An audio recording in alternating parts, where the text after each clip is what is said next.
Welcome to Thursday. It's the first day of August 2024. We're going to start off the first day of August right where we left July. Hot and mostly dry. Now the peak dryness is going to be today. Good time to get some hay dried out. You can see in the photo there, relative humidities are going to be rock bottom. Of course, that's exactly what you don't want in terms of the fire activity that's going on across the Intermountain West and the western United States. But we will see extremely low humidity today. So if you've got a weather station at home, maybe that humidity sensor in your house, maybe if you're feeling like your skin is cracking, drying out, well, it's because relative humidities will be 10 to 15% or lower. Now on Friday, we are going to see a little bit of thunderstorm activity creep up along the front range of Colorado out on into the plains, as the moisture that's been trapped down in Arizona and New Mexico is going to surge a little bit more northward tomorrow and into the weekend. But it's a process. It's slow evolving. What's slow evolving? The next monsoonal moisture plume. That's on schedule to sort of leak in slowly a little bit this weekend, but it's next week. Next week, we're going to be under a deeper moisture pattern.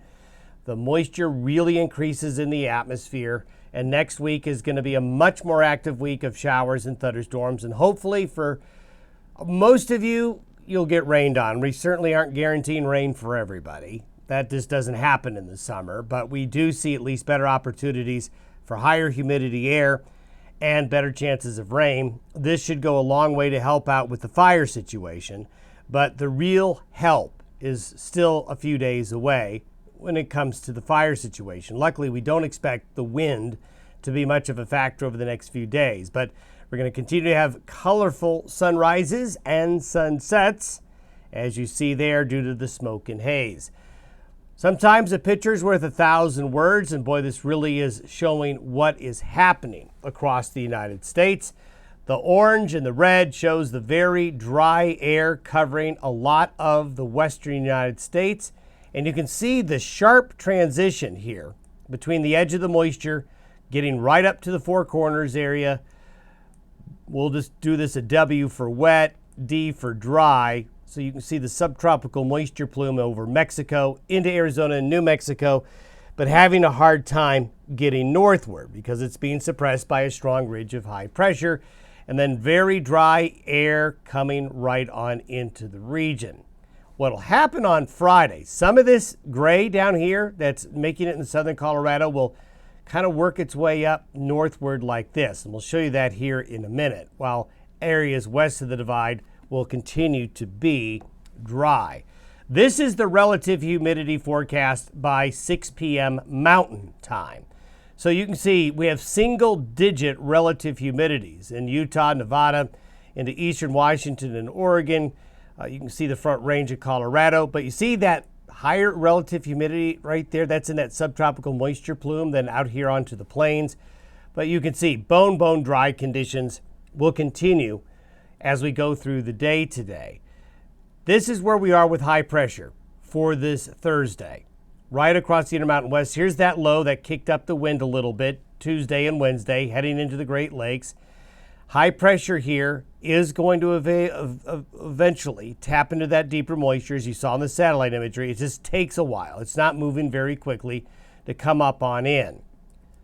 This is the thunderstorm forecast for today. So you can see southern Colorado, Arizona, New Mexico, down into the Panhandle regions, you're going to get a little bit of thunderstorm activity. This isn't good.